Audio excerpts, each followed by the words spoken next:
Sem dúvida nenhuma, um dos personagens mais injustiçados de Hollywood não é um herói convencional, muito menos um vilão. Ele é um híbrido de humano e demônio, nascido literalmente para destruir o mundo, portando e sendo a chave do apocalipse, tendo o trono do inferno e da Grã-Bretanha como dele por direito e com ele escolhendo trono algum. Enquanto os estúdios tinham medo até do nome dele, e enquanto o público não sabia nem aonde encaixar esse personagem, ele pode até ser um monstro, mas é um monstro que vai salvar as pessoas que têm medo dele. Hellboy nunca foi sobre o inferno, e sim sobre escolha. Em 1994, o exército nazista, liderados pelo mago Rasputin, tentavam trazer algo que poderia mudar os ventos da guerra, uma arma de destruição em massa vinda diretamente do inferno, e assim chegava ao nosso mundo. Hellboy. Mas quem encontra aquela criatura pequena e vermelha, com uma mão de pedra, não é um general do exército, nem um líder nazista, é sim o professor Brown, que ao invés de ver Hellboy como arma, ele enxerga como filho. E assim Hellboy, que foi criado para destruir o mundo, começa a aprender a viver nele. E essa é a essência do personagem desde a era dos quadrinhos de Mike Mignola, na Dark Horse Comics. Mignola nunca escreveu o Hellboy como um herói tradicional. O traço dos quadrinhos era carregado de sombras, com linhas pesadas, com muito preto e silêncio visual, com uma arquitetura gótica e a influência pesada no folclore europeu e nas figuras do horror cósmico de H.P. Lovecraft. Mas entre entidades ancestrais e deuses indiferentes, o protagonista era esse demônio que adorava panqueca. Em seu braço direito, o Hellboy carrega a mão direita da perdição, que é uma chave que pode libertar entidades cósmicas para acabarem com o mundo. E essa arma definitiva da destruição é usada pelo Hellboy para fazer carinho em gato, para abrir porta e para bater em quem não presta. Hellboy odeia esse chamado de demônio. Ele odeia quando lembram ele do que ele nasceu para ser. Em determinado momento dos quadrinhos, ele até abandona a BPRD porque ele não quer mais ser a ferramenta de ninguém, seja dos demônios ou seja dos humanos. E na fase Hellboy in Hell, ou Hellboy no inferno, o vermelhão morre, vai pro inferno. Quando ele se senta no trono dos demônios, ele rejeita, ele vai embora. Ele destrói as entidades, deixa aquele reino decadente à mercê do próprio destino e ele vai embora viver isolado. E quando o cinema foi adaptar isso pela primeira vez, em Hellboy, dirigido por Guillermo del Toro, o mesmo autor de Labirinto do Fauno, que é outro filme maravilhoso, essa essência toda do personagem ainda está lá. O filme apresenta esse conflito interno do personagem de forma quase íntima. O Hellboy trabalha, ama, sente ciúmes, faz piadas, ele é poderoso, mas ao mesmo tempo que ele é poderoso, ele é infantil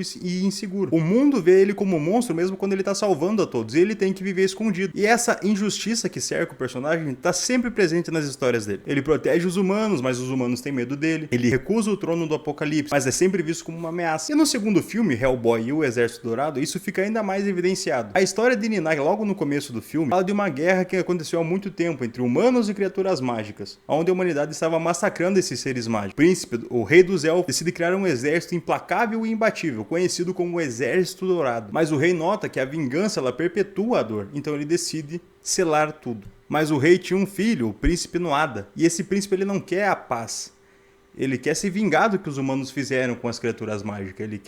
Ele vê que a humanidade destruiu a natureza. E o embate entre ele e o Hellboy ele é muito mais ideológico. Afinal de contas, você defenderia alguém que te rejeita constantemente? E o filme nos mostra criaturas vivendo escondidas, marginalizadas, vivendo no subterrâneo, mostrando que o mundo mágico e as criaturas foram empurradas a viver nas sombras por conta do avanço da humanidade. Era para as criaturas mágicas cuidarem das florestas, mas os humanos destruíram as florestas. E em dado momento, quando o Hellboy tem que matar uma criatura que é a única da espécie, que é uma espécie de pé de feijão ambulante, a resposta das pessoas que o Hellboy acabou de salvar é xingar ele e tacar lata nele. E no final, quando o Hellboy consegue a coroa que poderia controlar esse exército dourado, poderia fazer as pessoas respeitarem ele na base do medo, ele poderia provar pra todo mundo que ele nasceu pra dominar. E ele escolhe não fazer. A Liz pega a coroa da mão dele e a derrete, porque naquele momento fica evidenciado que o trono não importava. O que importava é a família que ele estava construindo. Já o reboot de Hellboy que veio em 2019, ele é por outro caminho. Ele é um pouco mais grotesco, ele é um pouco mais visceral, tem muito mais sangue, as criaturas são muito mais aterrorizantes. E ele é visualmente mais agressivo, isso é muito bom. Porque quando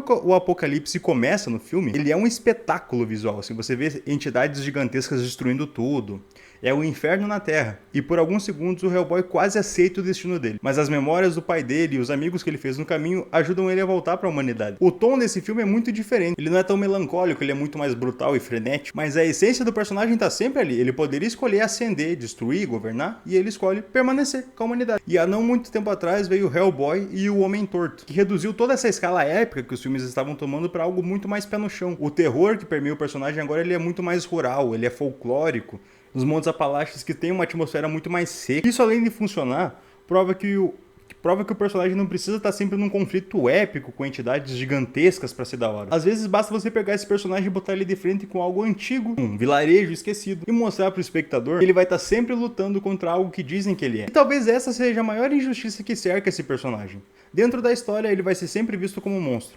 E fora da história, o filme nunca vê o fenômeno gigantesco que poderia ser. Ele sempre acaba ficando um pouco deslocado, ele tá sempre fora do padrão que se espera no cinema. Isso é uma coisa que combina muito com o personagem. Hellboy não é o herói perfeito, ele não é o herói que vende mais, ele também não é o símbolo de herói mais confortável. Ele é um demônio que foi criado para destruir o mundo, mas que escolhe sempre não destruir. E talvez seja por isso que esse personagem sempre volta, em versões diferentes, em tons diferentes, em filmes completamente diferentes, porque o conceito do personagem é muito forte. E ele é um personagem que ele nos ensina que o que as pessoas esperam de nós não quer dizer que a gente tenha que ser, porque às vezes o destino empurra, a injustiça pesa, mas a escolha é sempre nossa. E me diz uma coisa, você tá sendo o que você escolheu ser, ou tá sendo o que as outras pessoas falaram que você deveria ser? Por esse vídeo é isso, eu espero que tenham gostado, e esse é o início de uma saga onde eu vou apresentar o que cada personagem nos ensina. Espero que vocês gostem, deixe seu gostei, seu comentário e cogite se inscrever se você gostou do canal. Até a próxima.